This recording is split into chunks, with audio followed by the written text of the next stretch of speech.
Elder holds a cigarette between her fingers, blowing a puff of smoke into the chilly night air.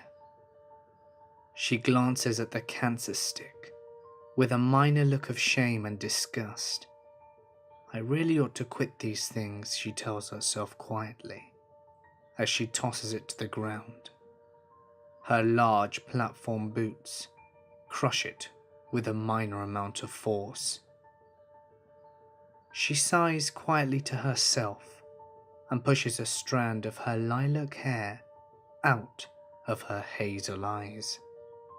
Elder uses her black painted nails to scratch at the freckles on her nose and cheeks, a trait that would make sense if people knew her natural hair color was ginger, though not like it really mattered, since it seemed that few people paid attention to this small detail.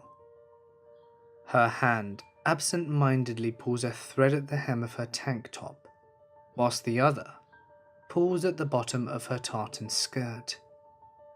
It wasn't like Elder to wear clothes like this, but her friends had encouraged it. They had dragged her out tonight for some party, and then ditched her halfway through. A rather strange sight, however, interrupted her pitiful thoughts. A few feet away from her stood a little boy with dark-coloured hair and dark eyes. He seemed to stare into Edna's soul with his unblinking gaze. She shivers slightly and turns her attention more fully to her little admirer. "Why are you staring at me like that, kid?" The little boy takes a few steps towards her.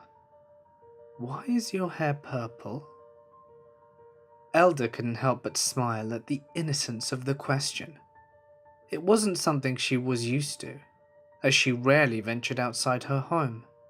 Having a well-paying job online can do that for you. "Well," she began, whilst tossing another strand out of her eyes, "I dyed it to look like this, because I like it. Purple is my favourite colour." The idea of this seemed to fascinate the boy, who took another step towards her. "And why are you dressed like that?" he asked. Admittedly, this question caught Elder off guard, more than the last one at least. "I don't usually wear these clothes, but my friends wanted me to wear it for a party." The boy looked around for a moment, a confused look crossing his face. "Where are your friends?" Elder laughs quietly to herself, trying to think of an appropriate way to tell the child that her friends had ditched her. "Well, they had to meet up with someone and decided to leave me behind." Of course, the details were more risque than this, but that was not knowledge a boy should be hearing. A sad look came onto the boy's face. "They're not very good friends then, are they?" He remarks it with a bit of a whine, and Elder seems to consider the statement for a moment, before slowly nodding in agreement. "I suppose you're right," she says, "but they're the only friends who will talk to me." The boy perks up like a flower on a sunny morning for a moment, interested in the meaning behind Elder's words. "Why?" The question instantly made her nervous. She wasn't sure how to go about answering this. "Most people don't like me," she says, slowly and deliberately. Again, the boy repeats his question. He was far too young to really understand why most people would walk on the other side of the street when seeing a girl like her. Arguably, it was a refreshing change. Finally, Elder sighs and sits down on the bench, close to where she was standing. "I don't quite know," she admits. "Just something about me makes most people scared. They act as if I'm a monster." The boy smiles wide and goes to sit next to her. "Well, I don't think you're a monster. I think you're really nice and pretty." Elder blushes a bright shade of pink. Pretty? Me? She thinks to herself. Just the thought made her feel embarrassed. And to think it was being said by a child. What did she have to be embarrassed about? Thank you, she tells the boy quietly. But before the boy could say anything else, a nervous-looking woman crosses the corner, her hair disheveled, and her clothes dirty. Once she sets her eyes on the boy, a smile crosses her face. But that smile quickly fades when her eyes set on Elder. Henry, get away from it right this instant, she yells to the boy. Henry looks sadly at the woman. Why, mother? She's just been talking to me, that's all. Henry's mother ignores his pleas and drags him by the arm away from Elder, who was just watching sadly from a distance as she slowly fades away.